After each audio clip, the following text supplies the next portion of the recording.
Editors അവറിലേക്ക് സ്വാഗതം. പ്രധാന വാർത്തകൾ. Malabar TMT 500D steel bars. Jisha കൊലക്കേസിൽ 8ാം ദിനവും പ്രതിയെ കണ്ടെത്താൻ കഴിയാതെ പോലീസ്. അന്വേഷണം അന്തിമഘട്ടത്തിലെന്ന് SP. ജിഷയുടെ വീട്ടിൽ തെളിവെടുപ്പിനിടെ പ്രകോപനം സൃഷ്ടിച്ച അയൽവാസികൾ.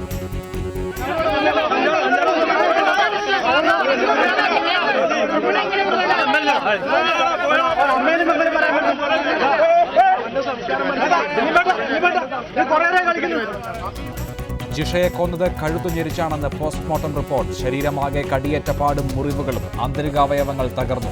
പോസ്റ്റ്മോർട്ടം നടപടികളിൽ വീഴ്ച പറ്റിയെന്ന് കണ്ടെത്തൽ. കേരളത്തിൽ ക്രമസമാധാന നില തകർന്നുവെന്ന് ആരോപിച്ച് കേന്ദ്ര തെരഞ്ഞെടുപ്പ് കമ്മീഷന് മുൻപിൽ BJP. പോലീസിനെ രൂക്ഷമായി വിമർശിച്ച് ദേശീയ വനിതാ commission. I don't know if the police can do much more than what they are doing at the moment.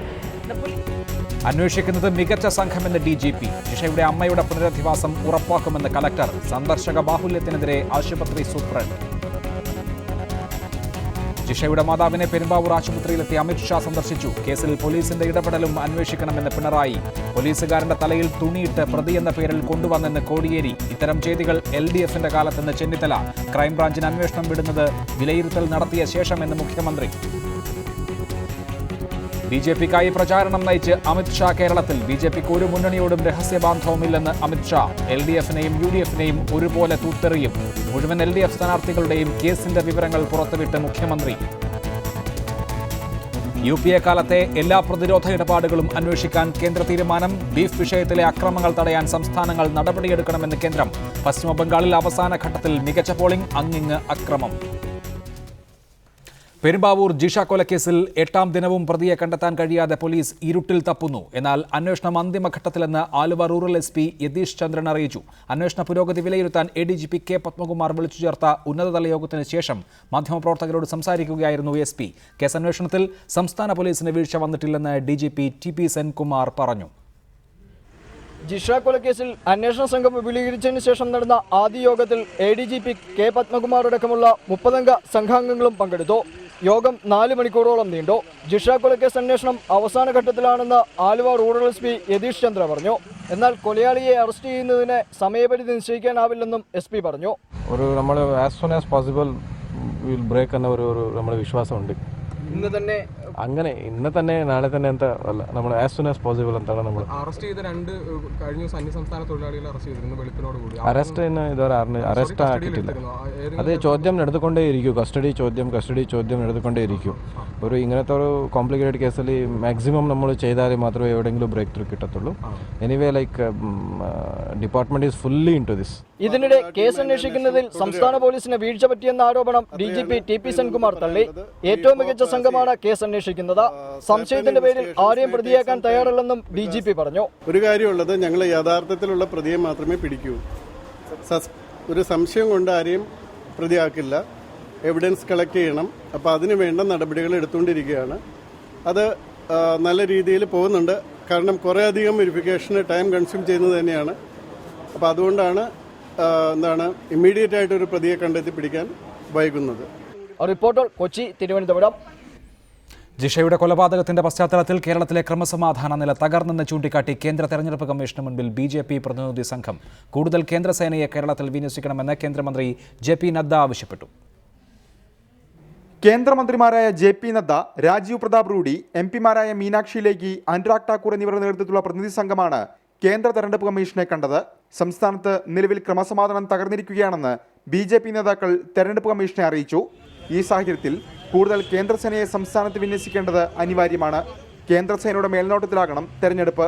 വിഷയത്തിൽ കമ്മീഷൻ അടിയന്തരമായി ഇടപെടണമെന്നും ബഹിരഹിതമായി വോട്ട് ചെയ്യാനുള്ള സാഹചര്യം ഒരുക്കണമെന്ന് കമ്മീഷനെ അറിയിച്ചതായും കൂടിക്കാഴ്ചയ്ക്ക് ശേഷം JP നദ്ദ പറഞ്ഞു. So we said that now the Dalit community, especially the women, are in a fear and they feel that they cannot vote, and since the elections are there, it is the duty of the election commission to see that fearless election takes place and fair election takes place. And for that we demanded that these paramilitary forces should be deployed there in Kerala, and the election should be conducted under their supervision. വിഷയം CPIM ഗൗരവമായി ഏറ്റെടുക്കാൻ തയ്യാറായിട്ടില്ലെന്നും നദ്ദ കുറ്റപ്പെടുത്തി.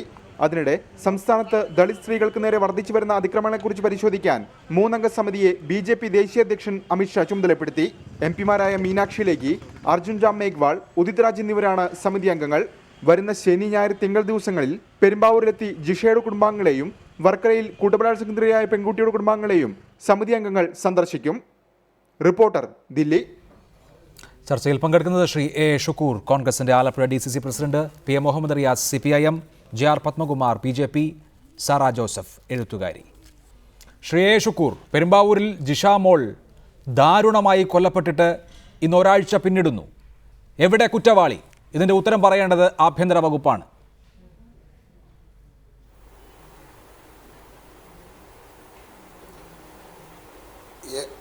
ഈ കുറ്റവാളിയെ arrest ചെയ്ത് നിയമത്തിൻ്റെ മുന്നിൽ കൊണ്ടുവന്നേ പറ്റൂ. വളരെ നിഷ്ഠൂരമായ, ദാരുണമായ കൊലപാതകം, നീചവും നിന്ദ്യവുമായ പ്രവൃത്തി. ഇതിൻ്റെ പിന്നിൽ ആരായാലും അവരെ നിയമത്തിൻ്റെ മുന്നിൽ കൊണ്ടുവന്ന് കടും ശിക്ഷ വാങ്ങിച്ചു കൊടുക്കണം.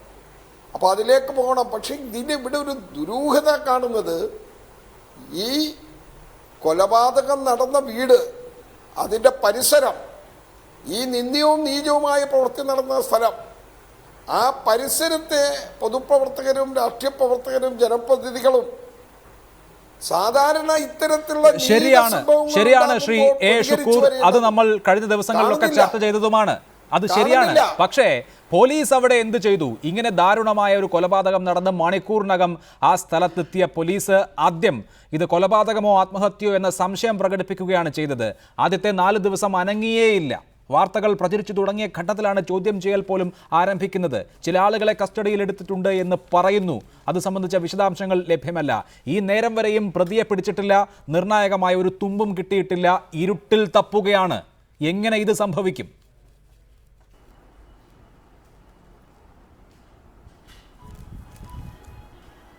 അന്വേഷണത്തിലൂടെ തെളിവുകൾ കണ്ടെത്തി യഥാർത്ഥ പ്രതിയെ നിയമത്തിന് മുന്നിൽ കൊണ്ടുവന്നേ പറ്റൂ.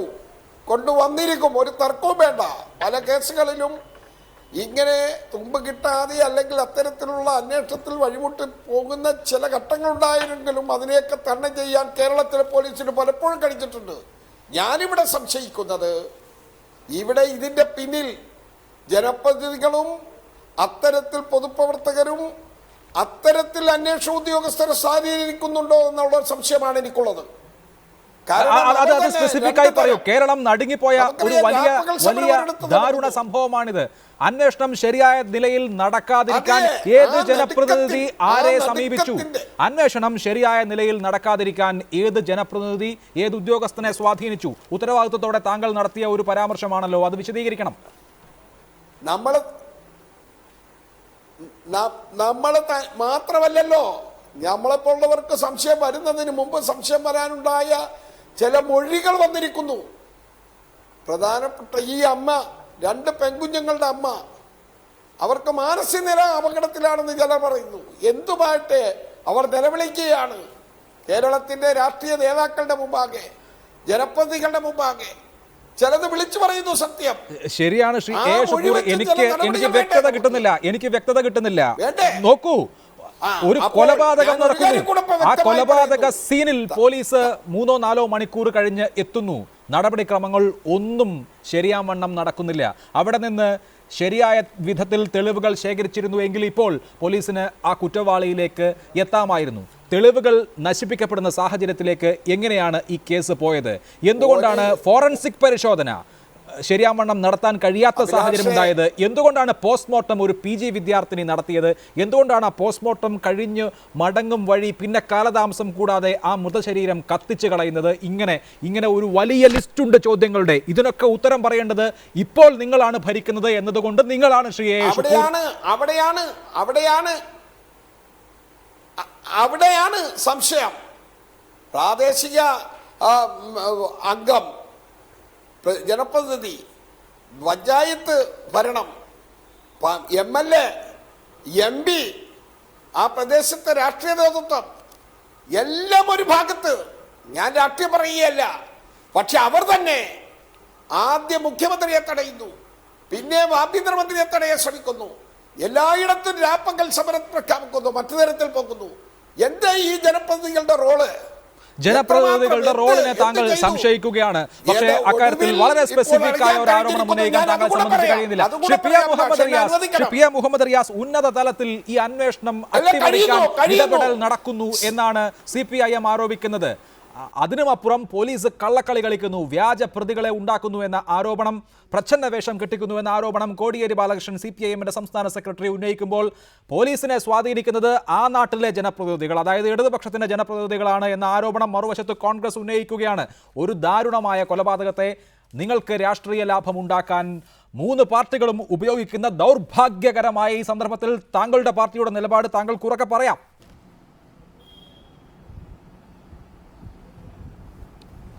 ഒന്ന്, ഇതൊരു രാഷ്ട്രീയ മുതലെടുപ്പിന് വേണ്ടി ഞങ്ങൾ ഉപയോഗിക്കുന്നില്ല. ഇതിനകത്തുള്ള സർക്കാരിൻ്റെ പാളിച്ചകൾ ചൂണ്ടിക്കാണിക്കുന്നത് രാഷ്ട്രീയ മുതലെടുപ്പല്ല. ഇതിൻ്റെ സർക്കാരിൻ്റെ പാളിച്ചകൾ ചൂണ്ടിക്കാണിക്കുമ്പോൾ അത് ചൂണ്ടിക്കാണിക്കരുത് എന്ന് പറയുന്നതാണ് രാഷ്ട്രീയ മുതലെടുപ്പ്. സമൂഹം ആഗ്രഹിക്കുന്ന രീതിയിലേക്ക് പ്രതികളെ കണ്ടെത്താൻ വേണ്ടി സമൂഹത്തിൻ്റെ മനസ്സിലുള്ള പ്രതിഫലനം ഞങ്ങൾ പ്രതിപക്ഷം എന്നുള്ള നിലക്ക് ഉയർത്തിപ്പിടിക്കുമ്പോൾ അത് രാഷ്ട്രീയ മുതലെടുപ്പല്ല. ഞാൻ പോയിന്റ് ഔട്ട് ചെയ്ത് ചില ചോദ്യം ചോദിക്കുക. ഒന്ന്, അതിനുള്ള സമയം തരണം. ശ്രീ ശുക്കൂറിന് സമയം കൊടുത്തിട്ടുണ്ട്. ഒന്ന്, എന്തുകൊണ്ടാണ് പ്രതികളെ പിടിക്കാതെ കളമശ്ശേരി റിസർവ് ക്യാമ്പിലെ 2 പോലീസുകാരെ വേഷം കെട്ടിച്ച് ശ്രീ ശുക്കൂർ അങ്ങയുടെ ആഭ്യന്തര വകുപ്പ് മന്ത്രിയുടെ അനുഗ്രഹത്താൽ പെരുമ്പാവൂർ DSP ഓഫീസിലേക്ക് കൊണ്ടുപോവുകയും ഫോട്ടോ എടുക്കുകയും ചെയ്തത്? 2, ഏപ്രിൽ 28-ന് പിറ്റേന്ന് പോസ്റ്റ്മോർട്ടം ദഹിപ്പിച്ചത് എന്തിന്? പോസ്റ്റ്മോർട്ടം ചെയ്ത് സാധാരണ ദഹിപ്പിക്കാറില്ലല്ലോ, അത് കുഴിച്ചിടാറില്ലേ? അത് കുഴിച്ചു മൂടി വേണമെങ്കിൽ വീണ്ടും എടുക്കാവുന്നതല്ലേ? അതെന്തുകൊണ്ട് കരിയിച്ച് കളഞ്ഞു? മൂന്നാമത്തത്, ആലപ്പുഴ മെഡിക്കൽ കോളേജിലെ പോസ്റ്റ്മോർട്ടം നടത്തിയത് ഒരു PG വിദ്യാർത്ഥിയാണ്. ഇത് വന്ന സമയത്ത് അല്ല ഒരു അസിസ്റ്റന്റ് പ്രൊഫസർ കൂടി ഉണ്ട് എന്ന് പച്ചക്കള്ളം പ്രചരിപ്പിക്കാൻ ശ്രമിച്ചു. അത് പിന്നീട് പുറത്തേക്ക് വന്നു. ആ അസിസ്റ്റന്റ് പ്രൊഫസറുടെ ഉൾപ്പെടെയുള്ളവരുടെ ഫോൺ ട്രേസ് ചെയ്ത് കഴിഞ്ഞാൽ എവിടെയാണെന്നറിയാം. സാധാരണ പോലീസ് സർജൻ എന്ന ടീം ഡോക്ടേഴ്സാണ് അല്ലേ ഇത് നടത്താറ്. സൗമ്യ സംഭവം ഉണ്ടായ സമയത്ത് ഡോക്ടർ ഷെർലി വാസുവിന്റെ നേതൃത്വത്തിൽ ഫോറൻസിക് പ്രൊഫസർ ഉൾപ്പെടെയുള്ള ഒരു ടീം നടത്തി. അതായിരുന്നല്ലോ ഗോവിന്ദച്ചാമിയെ ശിക്ഷിക്കാനുള്ള പ്രധാന തെളിവായിട്ട് ആ പോസ്റ്റ്മോർട്ടം അല്ലേ മാറിയത്? അടുത്തൊരു ചോദ്യം, വീഡിയോ ചിത്രീകരണം എന്തുകൊണ്ട് ഈ പോസ്റ്റ്മോർട്ടത്തിന് നടന്നിട്ടില്ല? സാധാരണ നടക്കാറില്ലേ? അതിൻ്റെ അടുത്ത ചോദ്യം, വീട്, ഈ പെൺകുട്ടിയുടെ വീട് എന്തുകൊണ്ട് സീൽ ചെയ്തില്ല? അത് തെളിവുകൾ നശിപ്പിക്കാനുള്ള കാരണമായി മാറില്ലേ? അതിൻ്റെ അടുത്ത പ്രധാനപ്പെട്ട ഒരു ചോദ്യം, ഫോറൻസിക് ഓഫീസർ 28-ന് നടന്ന സംഭവം കഴിഞ്ഞ് 5 ദിവസം കഴിഞ്ഞിട്ടാണ് ഈ വീട്ടിലെത്തിയത്, മെയ് 2-ന്. എന്തേ ഇത്ര വൈകി? ഇതൊക്കെയാണ് ജനം അറിയേണ്ടത്. അല്ലാതെ വെറുതെ കുറെ പറഞ്ഞിട്ട് കാര്യമില്ല. അവിടുത്തെ പഞ്ചായത്ത് ഇതിനെ വീഴ്ച എന്ന് വിശേഷിപ്പിക്കാം, കുറ്റകരമായ വീഴ്ച എന്ന് വിശേഷിപ്പിക്കാം, കുറ്റകരമായ അനാസ്ഥ എന്ന് വിശേഷിപ്പിക്കാം. അതിനപ്പുറത്ത് അട്ടിമറിക്കുന്നു, ഉന്നത താല്പര്യങ്ങളുണ്ട് എന്ന ആരോപണം വരുമ്പോൾ അത് കൂടുതൽ ഗുരുതരമാണ്. ആ ആരോപണം വിശദീകരിക്കാനാണ് ഞാൻ താങ്കളോട് ആവശ്യപ്പെട്ടത്. ആരട്ടിമറിക്കുന്നു, ആർ സ്വാധീനിക്കുന്നു?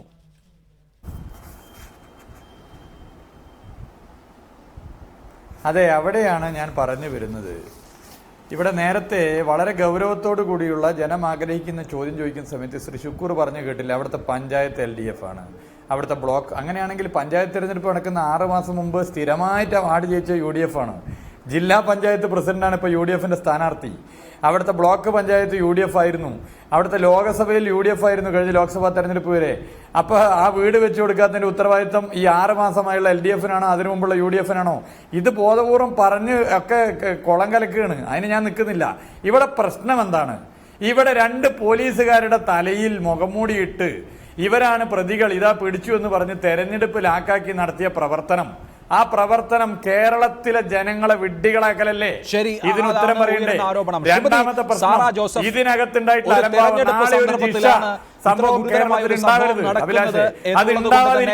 വളരെ ദൗർഭാഗ്യകരമായ രാഷ്ട്രീയ മുതലെടുപ്പിലേക്ക് കൂടി ഈ വിഷയം പോകുന്നുണ്ട് എന്ന് സങ്കടകരമായി പറയാതെ വയ്യ. പക്ഷേ നമ്മൾ ഈ അന്വേഷണം സംബന്ധിച്ച ഒരു നിലപാടിൽ എത്തിച്ചേരണമല്ലോ. ഇപ്പോൾ നടക്കുന്ന അന്വേഷണം, അതിൽ ധാരാളം വീഴ്ചകൾ ഉണ്ടായിട്ടുണ്ട് തുടക്കത്തിൽ എന്നുള്ളത് നിസ്തർക്കമാണ്. ഇപ്പോൾ നടക്കുന്ന അന്വേഷണം നല്ല നിലയ്ക്കുള്ളതാണ് എന്ന് അവിടെ വസ്തുതകൾ അപഗ്രഥിച്ച ആൾ എന്നുള്ള നിലയിൽ തോന്നുന്നുണ്ടോ? ഇന്ന് ശുഭവാർത്ത ഉണ്ടാകും എന്നാണ് ആലുവ റൂറൽ SP പറഞ്ഞിരുന്നത്. എങ്കിൽ ഈ രാത്രി വരെയും അവർക്ക് പ്രതിയെ സംബന്ധിക്കുന്ന ഒരു വിവരവും നൽകാൻ സാധിച്ചിട്ടില്ല, പ്രതിയെ അറസ്റ്റ് ചെയ്യാനും സാധിച്ചിട്ടില്ല. അന്വേഷണത്തെക്കുറിച്ച് ആശങ്കയുണ്ടോ?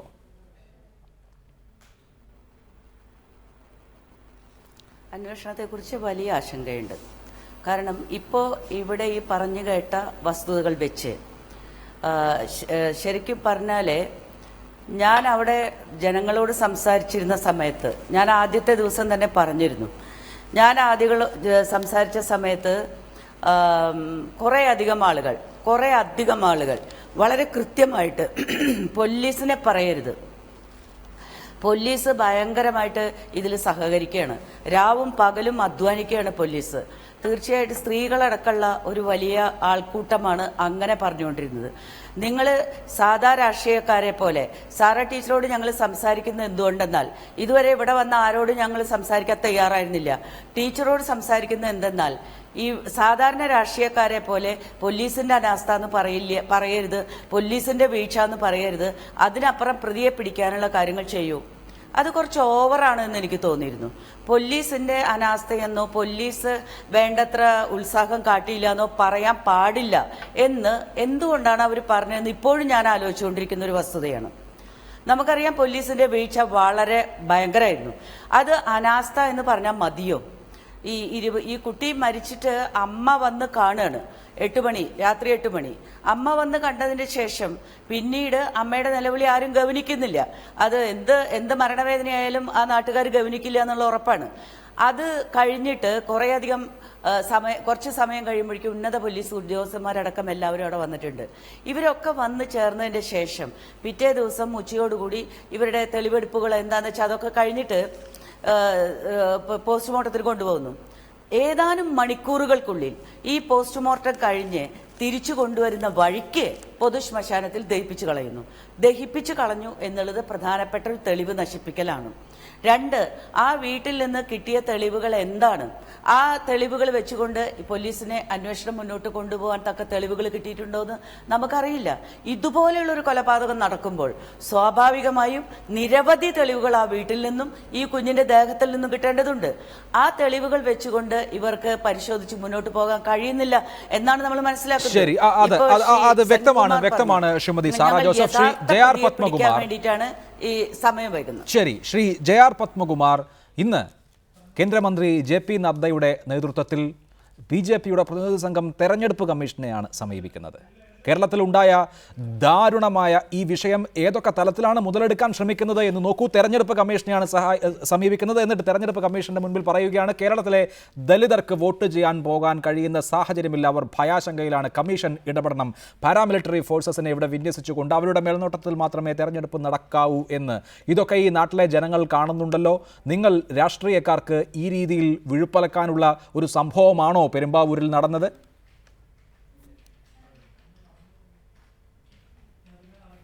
അല്ല, പെരുമ്പാവൂർ നടന്ന ഒരു സംഭവത്തിൻ്റെ പശ്ചാത്തലത്തിൽ മാത്രമല്ലല്ലോ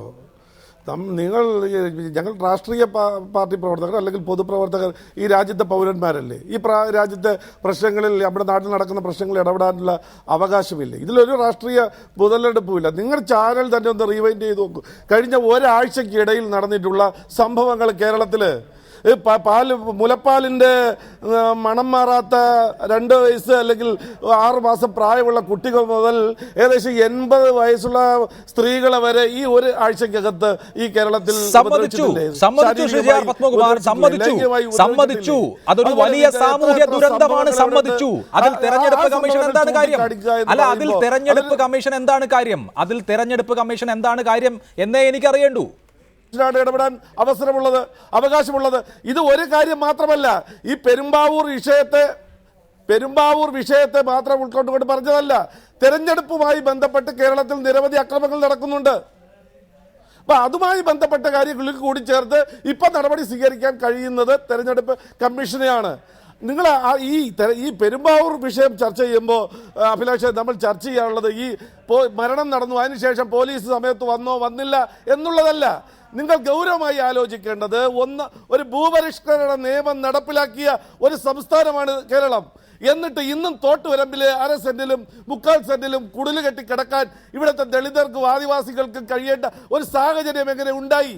അവിടുത്തെ ആ കുട്ടിയുടെ അമ്മ പറഞ്ഞു, MLA കാല് പിടിച്ചു പറഞ്ഞു, എനിക്കൊരു വീടുണ്ടാക്കിത്താ. ഇന്ന് കളക്ടർക്ക് പുതിയ അക്കൗണ്ട് തുടങ്ങാൻ സമയമുണ്ട്. വീട് കൊടുക്കാൻ സമയമുണ്ട്. ഒരു പെൺകുട്ടി മരിച്ചതിന് ശേഷമാണ് അവർക്ക് കുടുംബത്തിന് ജോലി കൊടുക്കാനുണ്ട്. കേരളത്തിൽ അങ്ങോളം ഇങ്ങോളം നടന്ന് ജനസമ്പർക്ക പരിപാടി നടത്തുന്ന മുഖ്യമന്ത്രിയാണ്. ഈ പാവപ്പെട്ട സ്ത്രീയുടെ കരച്ചിൽ കാണാൻ കേരളം ചർച്ച ചെയ്യേണ്ട വളരെ പ്രധാനപ്പെട്ട ഒരു വിഷയമാണ്. എന്തുകൊണ്ടാണ് ദലിതരും പിന്നാക്കക്കാരും ഇപ്പോഴും പുറംപോക്കിൽ കിടക്കുന്നത്? എന്തുകൊണ്ടാണ് അവർ അരികുവൽക്കരിക്കപ്പെടുന്നത്? എന്തുകൊണ്ടാണ് പാർശ്വവൽകൃത സമൂഹം വീണ്ടും വീണ്ടും സമൂഹത്തിന്റെ അതിരുകളിലേക്ക് മാറ്റി നിർത്തപ്പെടേണ്ടത് എന്ന വിഷയം അങ്ങേയറ്റം ഗൗരവതരം തന്നെ. അക്കാര്യത്തിൽ ഒന്നും സംശയമില്ല. നമ്മൾ വീണ്ടും എന്താണ് പെരുമ്പാവൂരിൽ സംഭവിച്ചത് എന്നതിനെക്കുറിച്ച് സംസാരിച്ചാൽ ശ്രീ എ ഷുക്കൂർ, തുടക്കം മുതൽ ഈ ദിനം വരെ പോലീസിന് പാളിച്ചേ പറ്റിയിട്ടുള്ളൂ. അത് മനഃപൂർവ്വമാണോ അല്ലയോ എന്നുള്ളത് മാത്രമാണ് ഇനി അറിയാനുള്ളത്. ഇവിടെ മുഹമ്മദ് റിയാസ് ചൂണ്ടിക്കാണിച്ചിട്ടുള്ള 5 കാര്യങ്ങൾ താങ്കളുടെ ശ്രദ്ധയിൽപ്പെട്ടല്ലോ. ഇത്ര ഗുരുതരമായ ഒരു കുറ്റകൃത്യം നടന്നിട്ട് ആ രീതിയിലായിരുന്നില്ല അതിൻ്റെ ഇൻക്വസ്റ്റ് നടപടിക്രമങ്ങൾ നടന്നത്. തെളിവുകൾ നശിപ്പിക്കപ്പെടാനുള്ള സാഹചര്യം ഒഴിവാക്കാൻ എന്തുകൊണ്ട് പോലീസ് തയ്യാറായില്ല എന്ന ആദ്യത്തെ ചോദ്യം. എന്തുകൊണ്ടാണ് ഫലപ്രദമായ തെളിവ് ശേഖരണം ആ സ്പോട്ടിൽ നടത്താൻ പോലീസ് തയ്യാറാകാതിരുന്നത് എന്നത് രണ്ടാമത്തെ ചോദ്യം. ഫോറൻസിക് പരിശോധന സാധ്യമാകുന്ന വിധത്തിൽ എന്തുകൊണ്ടാണ് ആ പെൺകുട്ടിയുടെ ശരീരം കുഴിച്ചു മൂടാൻ തയ്യാറാകാതിരുന്നത് എന്നുള്ളത് മൂന്നാമത്തെ ചോദ്യം. എന്തുകൊണ്ടാണ് ഒരു അസോസിയേറ്റ് പ്രൊഫസറുടെ സാന്നിധ്യത്തിൽ, പോലീസ് സർജൻ്റെ സാന്നിധ്യത്തിൽ നടത്തേണ്ടിയിരുന്ന പോസ്റ്റ്മോർട്ടം ഒരു PG വിദ്യാർത്ഥി നടത്തിയത് എന്നത് അടുത്ത ചോദ്യം. ഇവയൊക്കെ അങ്ങ് വല്ലാത്ത അനാസ്ഥ കൊണ്ട് സംഭവിച്ചതാണോ, അല്ലെങ്കിൽ അതിന് പിന്നിൽ എന്തെങ്കിലും താല്പര്യമുണ്ടോ എന്ന് ആർക്കും തോന്നിപ്പോകും.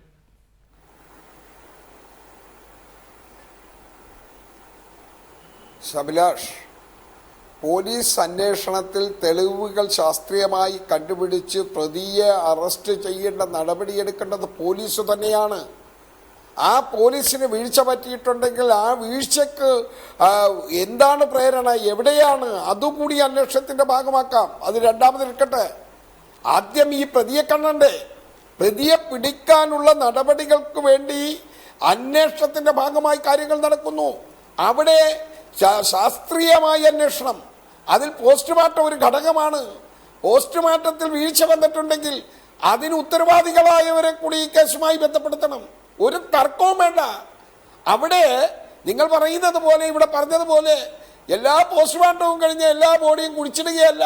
ചിലത് സംസ്കരിക്കും, ചിലർ ദഹിപ്പിക്കുക, ചിലർ സംസ്കരിക്കുന്ന കുഴിച്ചിടലാകാം. അതിനെല്ലാം മുൻകൈയെടുക്കേണ്ടത് എവിടെ നിന്നാണ്? സാധാരണ പൊതുപ്രവർത്തകർ, രാഷ്ട്രീയ പ്രവർത്തകർ, ജനപ്രതിനിധികൾ ആ സംഭവം നടന്ന പ്രദേശത്ത് ഒന്ന് ആക്റ്റീവാവും. ഇവിടെ അതുണ്ടായില്ല. പരിസരവാസികൾ എന്തോ ഒരു ഐത്തം കൽപ്പിച്ചതുപോലെ അവരുടെ ബന്ധുക്കൾ പറയുന്നു ഇതിൽ പഞ്ചായത്ത് മെമ്പറുമായി നേരത്തെ വഴക്കുണ്ട്, കൊലപ്പെടുത്തിക്കളയും. പഞ്ചായത്ത് മെമ്പറുമായുള്ള വഴക്കോടെ നിൽക്കട്ടെ. ശ്രീ എ ഷുക്കൂർ, പൊതുപ്രവർത്തകർ ഇടപെട്ടില്ല എങ്കിൽ, നാട്ടുകാർ ഇടപെട്ടില്ല എങ്കിൽ പോലീസ് അതിന്റെ നടപടിക്രമങ്ങൾ പാലിക്കില്ല എന്നാണോ? അതെനിക്ക് മനസ്സിലായില്ല. മൊഴി തന്നിരിക്കുന്നു ചില ചാനലുകളിൽ, ഞാൻ റിപ്പോർട്ടർ ചാനലിൽ കണ്ടു. അതിലൊരു കറക്ഷൻ വരുത്താനുണ്ട്. പ്രാദേശികമായി പ്രതികരിക്കല്ല. പോസ്റ്റ്മോർട്ടം ചെയ്ത ബോഡി ഒരു സംശയം പൊതുപ്രവർത്തകർ പോസ്റ്റ്മോർട്ടം ചെയ്ത ബോഡി കുഴിച്ചിടണോ അത് ദഹിപ്പിക്കണോ എന്ന് നാട്ടുകാരോ പൊതുപ്രവർത്തകരോ എല്ലാം നിശ്ചയിക്കുക. അതോറിറ്റിയാണ്. അതെങ്ങനെയാ നാട്ടുകാരോ ഉത്തരവാദിത്തപ്പെട്ടവരോ കുഴിക്കുകയാണോ അല്ലെങ്കിൽ ദഹിക്കുകയാണോ തീരുമാനിക്കുക?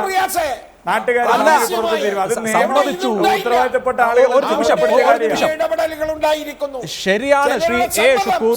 അവിടുത്തെ പൊതുപ്രവർത്തകർ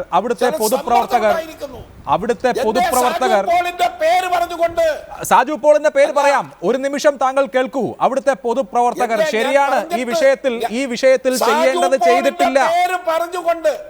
ശ്രീ ഷുക്കൂർ, സാജു പോളോ അവിടുത്തെ മറ്റ് ജനപ്രതിനിധികളോ അവർക്ക് ചെയ്യാൻ കഴിയുമായിരുന്ന കാര്യങ്ങൾ ചെയ്തില്ല എന്നുള്ളത് എങ്ങനെയാണ് പോലീസ് ഒരു വളമായി എടുക്കുന്നത്?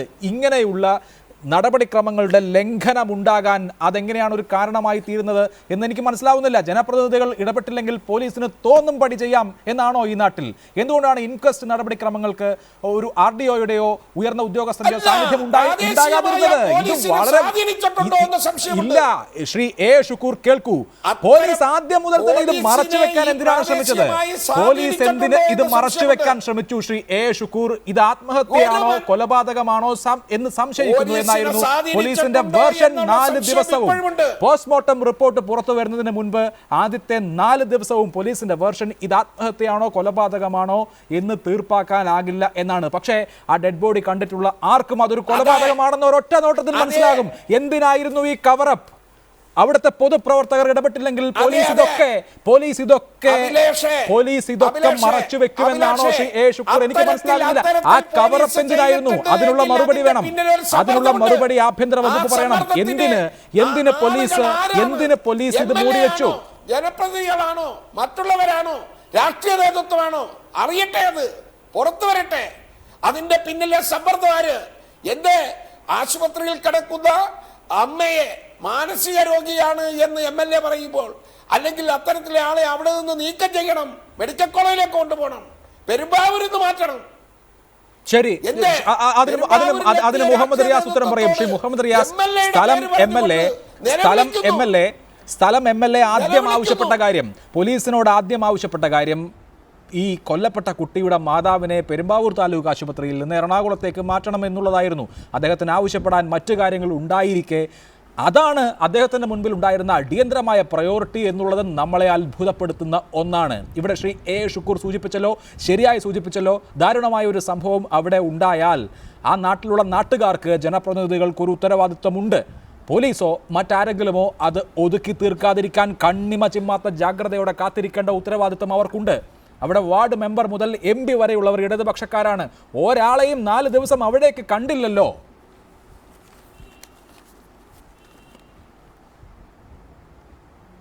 അഭിലാഷേ, ഒരു ചർച്ചയാകുമ്പോൾ ചർച്ചയിൽ പറയാൻ സമയം തരണം. ഒന്ന്, ഞാൻ ചോദിച്ച ചോദ്യങ്ങൾക്കൊന്നും തന്നെ ഷുക്കൂർ മറുപടി പറഞ്ഞിട്ടില്ല. അതൊന്ന് നോട്ട് ചെയ്യണം, കേൾക്കുന്നവർ ശ്രദ്ധിക്കുകയും ചെയ്യണം. പ്രേക്ഷകർ, അദ്ദേഹത്തിന് മറുപടി പറയാൻ ഉത്തരമില്ല. ഈ സർക്കാരിൻ്റെ കെടുകാര്യസ്ഥതയും പിടിപ്പുകോടിൻ്റെയും ഏറ്റവും വലിയ ഉദാഹരണമാണ്. 2, അദ്ദേഹം ഇത് ഉപയോഗിക്കുന്ന എന്തിനാ? ഇത് ഉപയോഗിക്കുന്ന അവിടുത്തെ സിറ്റിംഗ് MLA ഈ തെരഞ്ഞെടുപ്പിലൊന്ന് പരാജയപ്പെടുത്താൻ വേണ്ടിയിട്ട് അദ്ദേഹത്തിൻ്റെ നേതാക്കന്മാർ ഉപയോഗിക്കുകയാണ്. അവിടെ തലേന്ന് രാത്രി വരെ ഉണ്ടായിരുന്നത് ശ്രീ സാജു പോളാണ്. എന്നാൽ അവിടെ UDFന്റെ സ്ഥാനാർത്ഥിയെ മത്സരിക്കുന്ന വ്യക്തി, ഞാൻ തിരിച്ചു പറയാനില്ല, ഞാനങ്ങനെ നിലവാരം കുറഞ്ഞൊരു ചർച്ചയ്ക്ക് തയ്യാറല്ല. അദ്ദേഹം ജില്ലാ പഞ്ചായത്തിൻ്റെ പ്രസിഡന്റായിരുന്നു. ജില്ലാ പഞ്ചായത്ത് ഇതുപോലെ വീട് വെച്ചു കൊടുക്കാനുള്ള പദ്ധതി ഉണ്ടായിട്ട് അത് ചെയ്തിട്ടില്ല. അതുകൊണ്ട് അവിടുത്തെ UDF സ്ഥാനാർത്ഥിയായി മത്സരിക്കുന്ന മുൻ ജില്ലാ പഞ്ചായത്തിന്റെ പ്രസിഡന്റാണ് ഇതിന്റെ കുഴപ്പമെന്ന് പറഞ്ഞ് ഞാൻ ശ്രീ ഷുക്കൂറിന്റെ നിലവാരത്തിലേക്ക് താഴാൻ ആഗ്രഹിക്കുന്നില്ല.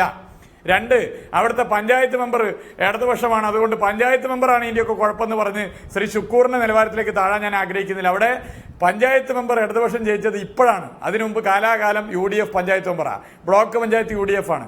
അപ്പോൾ ആ കാരണമൊന്നും ഞാൻ പറയാൻ ആഗ്രഹിക്കുന്നില്ല. പകരം ഞാൻ ഉയർത്താൻ ആഗ്രഹിക്കുന്ന ചോദ്യം, ഇങ്ങനെ ഒരു സംഭവം ഉണ്ടായാൽ ആ സംഭവത്തിന്റെ ഭാഗമായി പോസ്റ്റ്മോർട്ടം ചെയ്യേണ്ടത് PG വിദ്യാർത്ഥിയല്ല എന്ന് പറയേണ്ട ഉത്തരവാദിത്തം ജനപ്രതിനിധിക്കാണോ അതോ ഹയർ അതോറിറ്റിക്കാണോ, സർക്കാർ പ്രതിനിധിക്കാണോ? 2, ഇങ്ങനെ ഒരു സംഭവത്തിൽ കൊല്ലപ്പെട്ട ഒരാളുടെ പോസ്റ്റ്മോർട്ടത്തിന് ശേഷം സാധാരണ ബോഡി കുഴിച്ചു മൂടാറാണ്. അങ്ങനെ കുഴിച്ചു മൂടുന്നതിന് പകരം അത് ദഹിപ്പിക്കുകയല്ല, കുഴിച്ചു മൂടുകയാണ് ചെയ്യേണ്ടതെന്ന് പറയാനുള്ള ഉത്തരവാദിത്വം അവിടുത്തെ പഞ്ചായത്ത് മെമ്പർക്കാണ് എന്നാണോ ഷുക്കൂർ പറയുന്നത്? മുഹമ്മദ് റിയാസ്, ഒരു നിമിഷം, പോലീസിനെ സംബന്ധിച്ച് വീഴ്ച പറ്റിയിട്ടില്ല എന്ന് ശ്രീ എ ഷുക്കൂർ പോലും പറയില്ല. അന്വേഷിക്കാനുള്ള ഉത്തരവാദിത്വം അവിടുത്തെ പോലീസിന് വീഴ്ച പറ്റിയിട്ടില്ല എന്ന് ആരും പറയില്ല ശ്രീ മുഹമ്മദ് റിയാസ്. പക്ഷേ അവിടെ സൂചിപ്പിച്ച ഈ ജനപ്രതിനിധികൾക്കുള്ള റോൾ ചെറുതല്ല. അവിടുത്തെ ജനപ്രതിനിധികളുടെ റോൾ ചെറുതല്ല. ഈ പറയുന്ന പോസ്റ്റ്മോർട്ടം നടത്തിയ ബോഡി ദഹിപ്പിച്ചത് ബന്ധുക്കളാണല്ലോ. അവിടെ സാധാരണഗതിയിൽ ഒരു നാട്ടിൽ ഇങ്ങനെ ഒരു സംഭവം നടന്നാൽ ഇതൊക്കെ എന്താണ് എന്ന് അന്വേഷിക്കേണ്ടത് അവിടുത്തെ ജനപ്രതിനിധികളാണ്. ഈ സംഭവം നടന്ന് രാത്രി തന്നെ MLA അടക്കമുള്ളവർ ആ സ്ഥലത്തെത്തി. ഇത് ദാരുണമായ ഒരു കൊലപാതകമാണോ അല്ലയോ എന്നുള്ളത് എന്തുകൊണ്ട് അവർക്ക് ബോധ്യപ്പെട്ടില്ല എന്നുള്ളത് അത്ഭുതാവഹമാണ്. തെളിവ് നശിപ്പിക്കപ്പെടുന്ന സാഹചര്യം എന്തുകൊണ്ടാണ് അവർക്ക് തടയാൻ കഴിയാതിരുന്നത്? അവർ എന്തുകൊണ്ടാണ് ഇതിൻ്റെ വസ്തുത അന്വേഷിക്കാതിരുന്നത്? എന്തുകൊണ്ടാണ് 4 ദിവസം ഇതൊരു ആത്മഹത്യയോ കൊലപാതകമോ എന്ന സംശയം മുനമ്പിൽ നിന്നത്? ഇത്ര ദാരുണമായ ഒരു കൊലപാതകത്തെ 5 ദിവസം മൂടിവെക്കാൻ പോലീസിനെ സംബന്ധിച്ച് കഴിഞ്ഞിട്ടുണ്ടെങ്കിൽ അവിടുത്തെ ജനപ്രതിനിധികൾ കാണിച്ച കുറ്റകരമായ അനാസ്ഥയും അതിലൊരു പങ്ക് വഹിച്ചിട്ടുണ്ട്. മുഹമ്മദ് റിയാസിലേക്ക് ഒരു നിമിഷം കഴിഞ്ഞേ പോകാൻ സാധിക്കൂ. അദ്ദേഹത്തിലേക്ക് മടങ്ങി വരാം. ശ്രീമതി സാറ ജോസഫ്, ഇവിടെ രാഷ്ട്രീയ പാർട്ടികൾ അങ്ങോട്ടും ഇങ്ങോട്ടും ഇത് സർക്കാരിൻ്റെയും പോലീസ് സംവിധാനത്തിൻ്റെയും കുഴപ്പമെന്നും അതല്ല ആ നാട്ടിലെ ജനപ്രതിനിധികളുടെ കുഴപ്പമെന്ന് മറുപക്ഷവും പറഞ്ഞുകൊണ്ടിരിക്കുകയാണ്. രണ്ടിടത്തും വലിയ വീഴ്ചകൾ സംഭവിച്ചിട്ടുണ്ട് എന്ന് നമുക്കറിയാം. അവിടെ ജനപ്രതിനിധികളായിട്ടുള്ള ആളുകൾ ചെയ്യേണ്ടതൊന്നും ചെയ്തിരുന്നില്ല. അത് ആ സ്ത്രീയുടെ ജീവിതത്തിലാകട്ടെ ആ പെൺകുട്ടിയുടെ മരണത്തിലാകട്ടെ അവിടെ നിന്ന് കാര്യങ്ങൾ മനസ്സിലാക്കിയപ്പോൾ ആ പ്രാദേശിക രാഷ്ട്രീയ താല്പര്യങ്ങൾ എങ്ങനെയായിരുന്നു എന്നാണ് ബോധ്യപ്പെട്ടത്.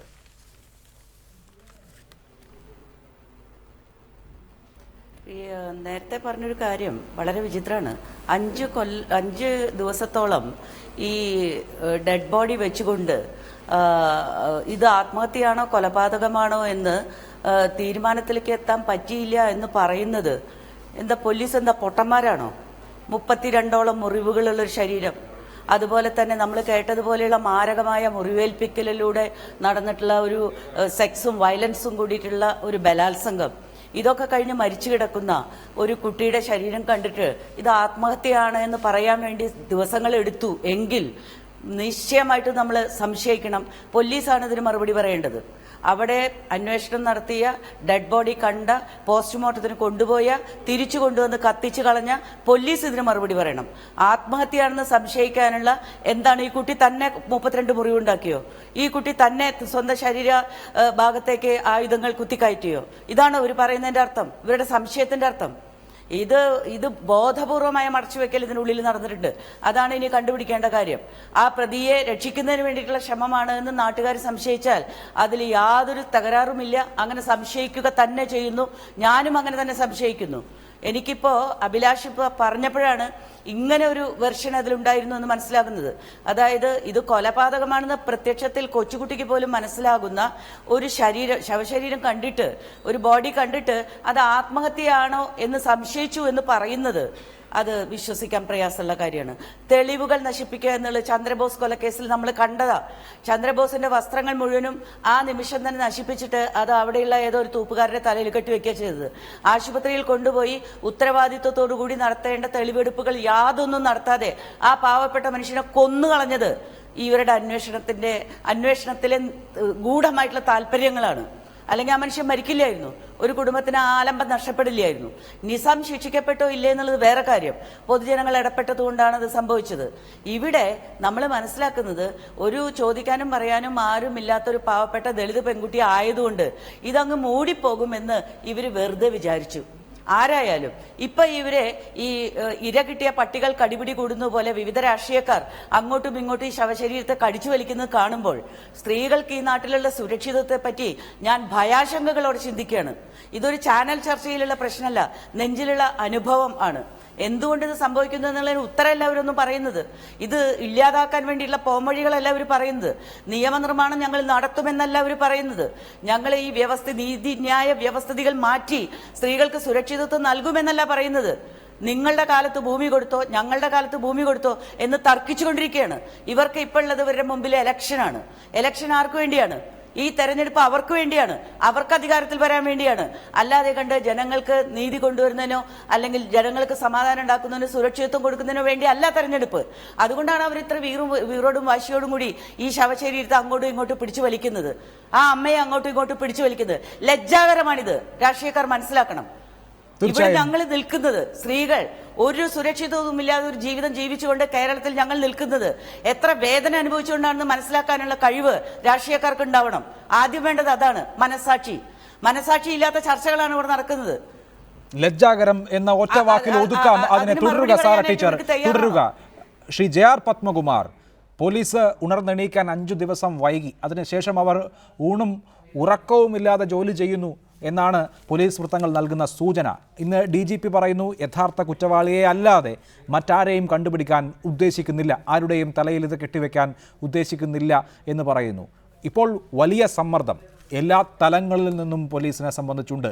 അവർക്ക് നഷ്ടപ്പെട്ട ദിവസങ്ങൾ തീർച്ചയായും അവർക്ക് മുൻപിൽ വിലങ്ങുതടിയായി ഉണ്ടെങ്കിലും ഇപ്പോൾ പ്രതിയെ കണ്ടെത്താനുള്ള ക്ഷീണ പരിശ്രമത്തിലാണ്. അപ്പോൾ രാഷ്ട്രീയ പാർട്ടികൾ മാർച്ചുകളും പ്രതിഷേധങ്ങളും നടത്തി അതിശക്തമായ പ്രക്ഷോഭ കൊടുങ്കാറ്റുകൾ അഴിച്ചുവിട്ട് പോലീസിൻ്റെ മുകളിലുള്ള സമ്മർദ്ദം ഏറ്റുന്നത് കൊണ്ട് എന്തെങ്കിലും ഫലമുണ്ടാകുമോ?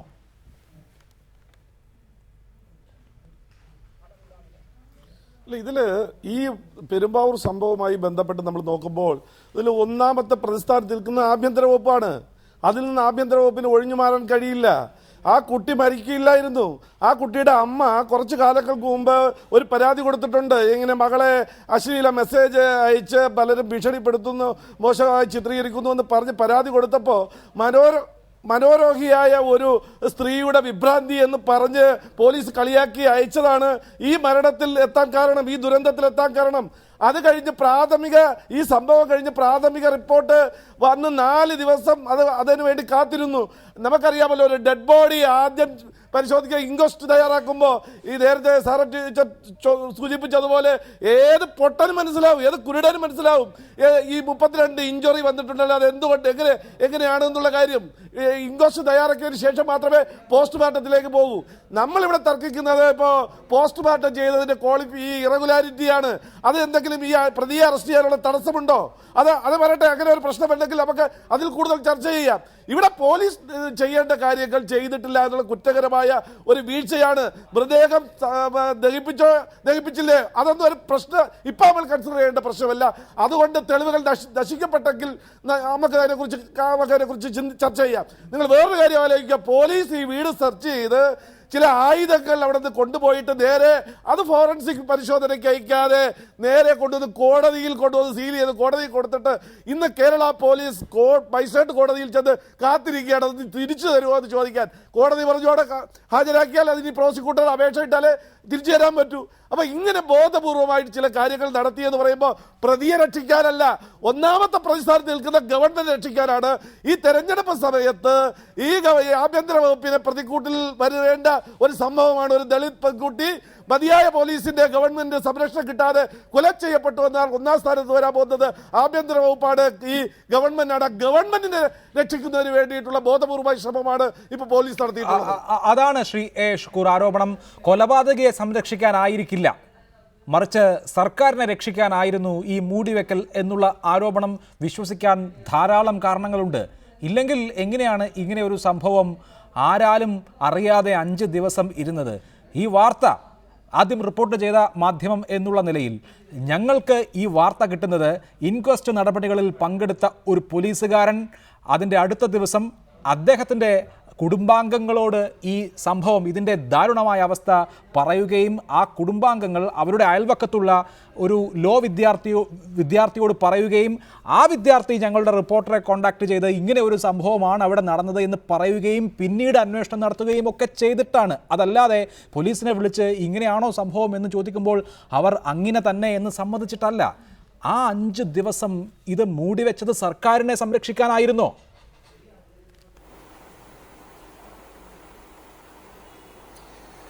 അഭിലാഷേ, സർക്കാരുമായി ബന്ധപ്പെട്ട് ഏതെങ്കിലും ഒരു തരത്തിലുള്ള ആ വീഴ്ച അല്ലെങ്കിൽ അത്തരത്തിലുള്ള അന്വേഷണത്തിലെ അലംഭാവം, അന്വേഷണത്തെ വേണ്ടിയുള്ള തുടർ നടപടികൾ അല്ലെങ്കിൽ അത്തരത്തിൽ ഏതെങ്കിലും അടിയന്തര ഘട്ടത്തിൽ എടുക്കാതിരുന്നിട്ടില്ല ഈ സർക്കാർ.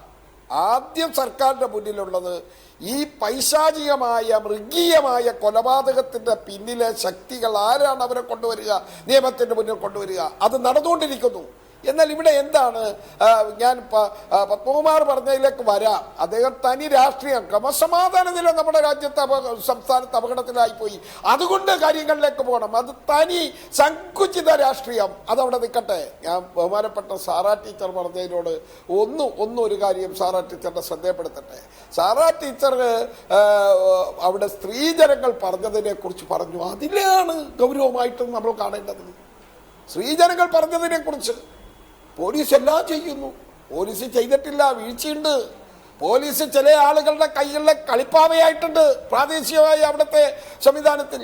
ഞാനത് സംശയിക്കുന്ന ആളാണ്.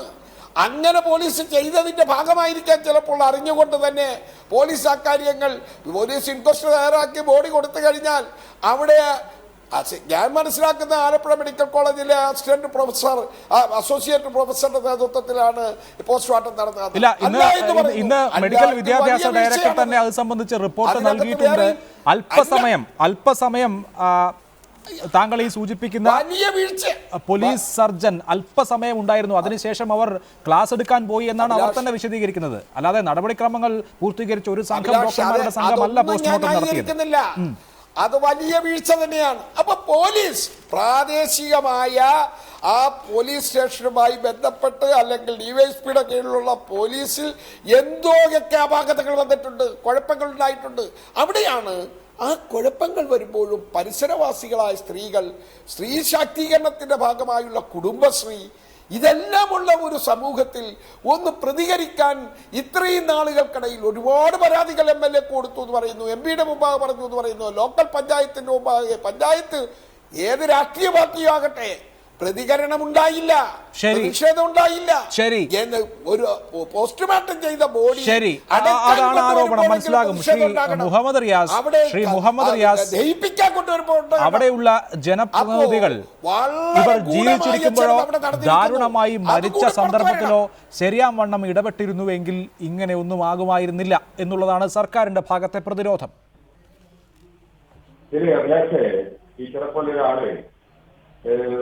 ഇതിനെ രാഷ്ട്രീയ പ്രവർത്തനത്തിൽ ഉപയോഗിച്ച പദപ്രയോഗം അത് നിലവാരമില്ലാത്ത പദപ്രയോഗം ഉറപ്പെടുത്താതിരിക്കാൻ പറ്റില്ല. ടീച്ചറായതുകൊണ്ട് എല്ലാ ബഹുമാനം വെച്ച് പറയേണ്ടത് ഞാൻ പറയാൻ ആഗ്രഹിക്കുന്നു. ടീച്ചർക്കും കൃത്യമായ രാഷ്ട്രീയം ഇടക്കാലത്ത് ഉണ്ടായിരുന്നു എന്നൊക്കെ നന്നായിട്ട് അറിയാം.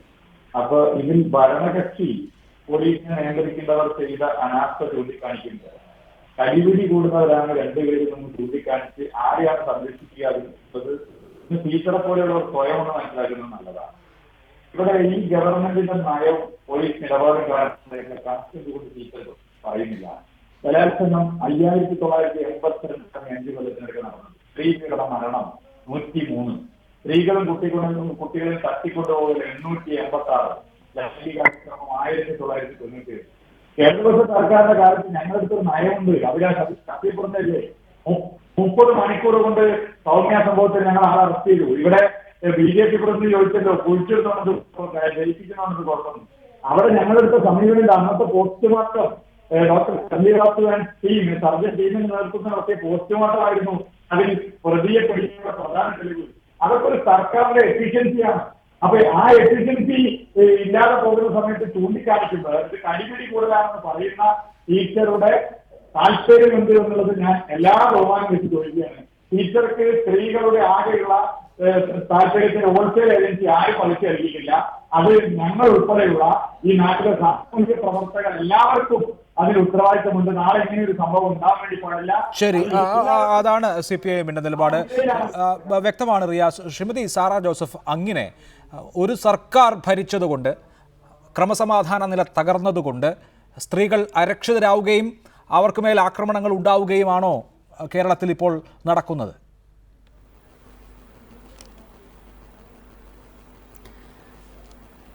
മുഹമ്മദ് റിയാസ് എണ്ണങ്ങൾ പറഞ്ഞു, കണക്കുകൾ ബോധിപ്പിച്ചു. ഞാൻ ചോദിക്കട്ടെ, ഈ കണക്കുകളൊക്കെ സൂചിപ്പിക്കുന്നത് മാറി മാറി ഭരിച്ച നിങ്ങളുടെ ഭരണ നേട്ടങ്ങളാണ്. ആരവിടെ ഭരിക്കുന്നത്? സ്ത്രീകളാണോ? എത്ര ശതമാനം സ്ത്രീകൾക്ക് ഭരണത്തിലും തീരുമാനമെടുക്കുന്നതിലും അതുപോലെ തന്നെ നിയമങ്ങൾ നിർമ്മിക്കുന്നതിലും പങ്കാളിത്തമുണ്ട്? എത്ര പങ്കാളിത്തത്തോടുകൂടി അതൊക്കെ ഉണ്ടാക്കണം?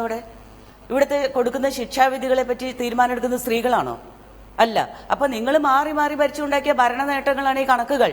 അത് നിങ്ങൾ തന്നെ അവതരിപ്പിച്ചിട്ട് വിസ്മയിക്കുന്നതിൽ ഒരർത്ഥമില്ല. റിയാസ്, ഈ സംഭവത്തിൽ അതീവ വേദനയോടുകൂടിയാണ് ഈ പ്രശ്നത്തെ ഞങ്ങൾ അഭിമുഖീകരിക്കുന്നത്. ഒരുപക്ഷെ ജിഷ ആ അമ്മയുടെ മകൾ മാത്രമല്ല, എൻ്റെ കുട്ടിയാണ്. അതുപോലെ ഇവിടെ ജീവിച്ചിരിക്കുന്ന ഓരോ അമ്മയുടെയും കുട്ടിയാണ്, ഓരോ പെണ്ണിന്റെയും കുട്ടിയാണ്, സഹോദരിയാണ്. വളരെ വിഷമമുണ്ടത്. അവൾ അനുഭവിച്ച മാരകമായ വേദന ശരീരത്തിൽ അനുഭവിച്ചുകൊണ്ടാണ് ഞാൻ ഈ ചർച്ചയിൽ പങ്കെടുക്കുന്നത്. മനസ്സിൽ മാത്രമല്ല, ഞാൻ എൻ്റെ ശരീരത്തിൽ അനുഭവിക്കുകയാണ് ആ അനുഭവം. എന്നിട്ടാണ് ഞാൻ ഈ ചർച്ചയിൽ പങ്കെടുക്കുന്നത്. അത് നിങ്ങൾക്ക് മനസ്സിലാവില്ല.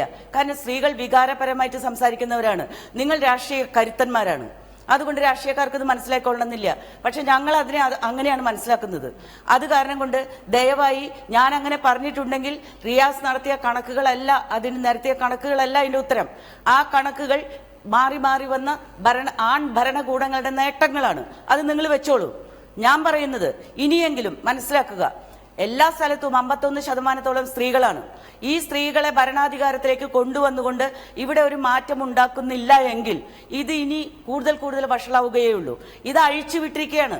എവിടെ വേണമെങ്കിലും എങ്ങനെ വേണമെങ്കിലും മേയാൻ മാതിരി പുരുഷന്മാരെ അഴിച്ചുവിട്ടിരിക്കുകയാണ്. പുരുഷന്മാരെല്ലാവരെയും ഞാൻ പറയുന്നില്ല. പക്ഷേ ഇങ്ങനെ ആവർത്തിച്ചു കൊണ്ടേയിരിക്കുകയാണല്ലോ. ഈ ആവർത്തിച്ചു കൊണ്ടിരിക്കുന്നതിൽ ഇരകളാക്കപ്പെടുന്നത് ഞങ്ങളാണല്ലോ, സ്ത്രീകളാണല്ലോ. ഇത് തടയാൻ, ഇത് നിർത്താൻ നിങ്ങളുടെ കയ്യിൽ ഉപാധികളില്ല, അത് സമ്മതിക്കൂ. ഇതിനെപ്പറ്റി ഇതിനെന്താണ് ഉപാധി അതാലോചിക്കണം ആദ്യം. അത് ആലോചിക്കുമ്പോഴാണ് നമുക്ക് കൃത്യമായിട്ടുള്ള പരിഹാരങ്ങൾ കിട്ടുക. ചാനൽ ചർച്ചകൾ കഴിയും, 2 മണിക്കൂർ 4 മണിക്കൂർ 4 ദിവസം 5 ദിവസം കഴിയും, ഇത് കാറ്റത്തിട്ട് പോകും. ഇതിന് പരിഹാരം വേണമെന്നാണെങ്കിൽ സമൂഹത്തിൽ വലിയ മാറ്റം വരണം. ഈ മാറ്റം വരുത്താൻ എന്താണ് ചെയ്യേണ്ടത് എന്ന് കൂടി ആലോചിക്കണം.